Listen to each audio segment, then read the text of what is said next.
Nikki with Ben Dreams Realty here, bringing you your August newsletter Realtor tip.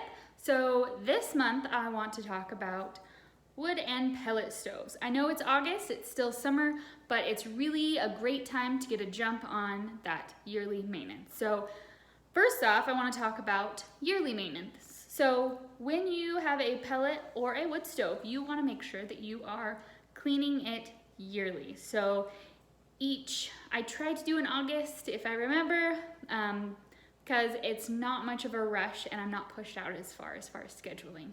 I can get it pretty quickly and it gets me prepared for the winter to come. So here in Central Oregon, our weather is a little crazy. It's been so cold this summer as far as like days go. It's definitely an odd summer, but if you get your wood stove or your pellet stove swept in midsummer or late summer, it's really helpful to get a jump on it and beat the rush of people forgetting until the last minute to get it cleaned.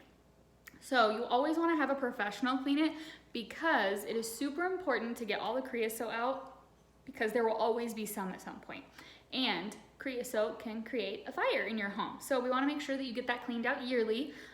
Like I said, summer's a great time, you can get a jump on it. The second thing I want to talk about is monthly maintenance. So when you are using your wood stove frequently, it will cause ash. Every wood causes ash. We know that. Juniper is super great. It burns really hot, but it does create a lot of ash. So when you are looking at buying wood for a wood stove, be sure to do a little bit of research about what you're buying, because the more ash the wood creates, the more often that you're gonna have to clean it out. And now in most wood stoves, they do have the clean out, so you can flip the little lever and sweep it all into the tray in the bottom, pull it out, dump it out. But you wanna make sure that you allow your wood stove to cool entirely. Now, our last home had a pellet stove and it worked the same way. So when you did the clean, it was a little bit different.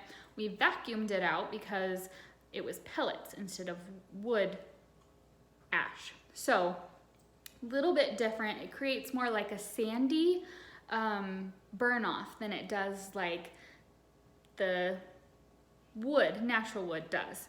And when we would clean it, we would always make sure that we cleaned out the bucket that the feeder fed into, and it was in the tray in the bottom. Pull it out and dump it.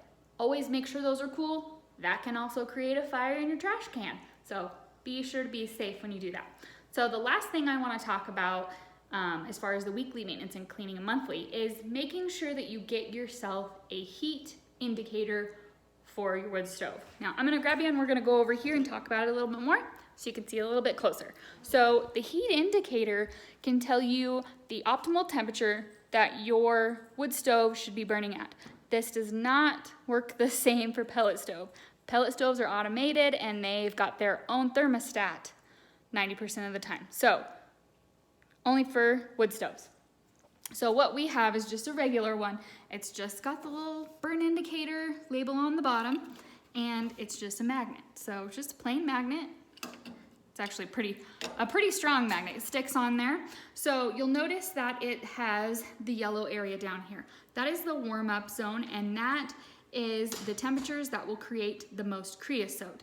Now when you get up here just under 300 and just under 600, that is the optimal burn zone. So what that does is that creates less creosote and it will be less damaging on your unit.